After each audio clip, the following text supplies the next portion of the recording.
আগামী 24 থেকে 72 ঘন্টার মধ্যে মৌলভীবাজার সহ দেশের 16 জেলার কিছু এলাকায় স্বল্পমেয়াদী বন্যা পরিস্থিতির সৃষ্টি হতে পারে বলে জানিয়েছে বাংলাদেশ পানি উন্নয়ন বোর্ডের বন্যা পূর্বাভাস ও সতর্কীকরণ কেন্দ্র।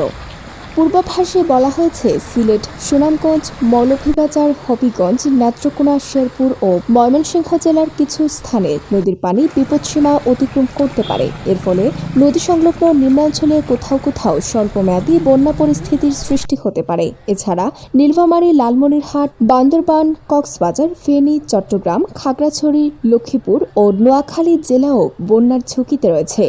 মৌলভীবাজারে টানা বৃষ্টিপাত ও উজান থেকে নেমে আসা পাহাড়ি ঢলের কারণে জেলার নদ-নদীর পানি বাড়ছে। পরিস্থিতি অব্যাহত থাকলে নদী সংলগ্ন নিম্নাঞ্চল, হাওর এলাকা এবং নিচু বসতিগুলো সাময়িকভাবে প্লাবিত হতে পারে বলে আশঙ্কা করা হচ্ছে।